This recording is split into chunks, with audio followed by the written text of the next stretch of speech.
തല കുടുങ്ങിയ കുട്ടിയെ രക്ഷപ്പെടുത്തി. തിരുവനന്തപുരത്താണ് സംഭവം. നീണ്ട നേരത്തെ ശ്രമത്തിനൊടുവിൽ ഫയർഫോഴ്സ് ഉദ്യോഗസ്ഥരാണ് കലം മുറിച്ച് കുട്ടിയെ രക്ഷപ്പെടുത്തിയത്.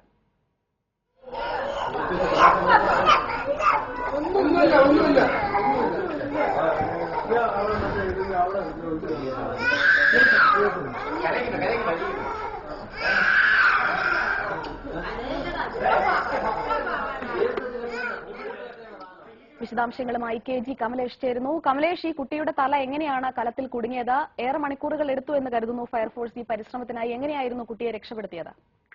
സുജിയ, വട്ടപ്പാറ സ്വദേശിയായ 2 വയസ്സുകാരി അനന്യയുടെ തലയിലാണ് ഈ ഒരു കലം കുടുങ്ങിയത്. വീട്ടിൽ ഉച്ചയ്ക്ക് കളിച്ചുകൊണ്ടിരിക്കുകയായിരുന്നു ഇത്തരത്തിൽ അബദ്ധവശാൽ ഈ കലം തലയിൽ കുടുങ്ങിയത്. ആദ്യം ഇവർ വട്ടപ്പാറ തന്നെ ഒരു ആശുപത്രിയിൽ മാതാപിതാക്കൾ കുട്ടിയെ കൊണ്ടുപോയി. പക്ഷെ അവര് ഒന്നും ചെയ്യാൻ കഴിയില്ല. ഇത് ഗ്യാസ് കട്ടറോ മറ്റോ ഉപയോഗിച്ചുകൊണ്ട് മുറിച്ചു മാറ്റേണ്ടതുണ്ട്. അപ്പൊ കുട്ടിക്ക് എന്തെങ്കിലും സംഭവിക്കാൻ സാധ്യതയുണ്ട്. അതുകൊണ്ട് തന്നെ നിങ്ങളൊരു പാത്രക്കടയിലേക്ക് പോകണമെന്നായിരുന്നു ആശുപത്രിയിലെ ആളുകൾ പറഞ്ഞതെന്നാണ് കുട്ടിയുടെ അമ്മയും മറ്റും പറയുന്നത്. അവരാദ്യം കിഴക്കേക്കോട്ടയിൽ ഒരു പാത്രക്കടയിലാക്കിയാണ് പോയത്. അവിടെയും ഇതേ രീതിയിലുള്ള പ്രശ്നങ്ങൾ പറഞ്ഞു. ഗ്യാസ് കട്ടറും മറ്റും ഉപയോഗിച്ചുകൊണ്ട് ഇത് മുറിച്ചു മാറ്റാൻ ശ്രമിക്കുകയാണെങ്കിൽ കുട്ടിക്ക് എന്തെങ്കിലും തരത്തിലുള്ള ആപത്ത് സംഭവിക്കാനുള്ള സാധ്യതയുണ്ട്.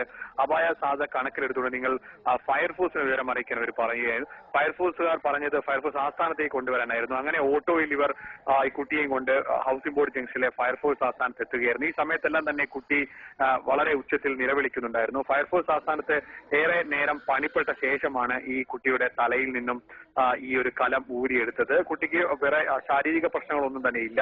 പക്ഷേ കലം ഊരിയെടുത്തെങ്കിലും കുട്ടിയെ ഫയർഫോഴ്സിന്റെ വാഹനം തന്നെ വൈദ്യ പരിശോധനയ്ക്കായി ജനറൽ ആശുപത്രിയിലേക്ക് കൊണ്ടുപോയി. ഇപ്പോൾ കുട്ടിക്ക് വലിയ കുഴപ്പമില്ല. ഈ ഒരു കലം കുടുങ്ങിയതിന്റെ ഭാഗവുമായി ബന്ധപ്പെട്ടുകൊണ്ട് ചെറിയ ഒരു പ്രശ്നം കഴുത്തിന്റെ തലയുടെ ഭാഗത്ത് ഉണ്ടെന്നല്ലാതെ വേറെ പ്രശ്നങ്ങൾ ഒന്നും തന്നെ ഇല്ല. ഏതായാലും മണിക്കൂറുകൾ നീണ്ട പരിശ്രമത്തിനൊടുവിലാണ് ഈ കുട്ടിയുടെ തലയിൽ കുടുങ്ങിയ കലം പുറത്തെടുക്കാൻ കഴിഞ്ഞത്. സുജയ. ശരി കമലേഷ്.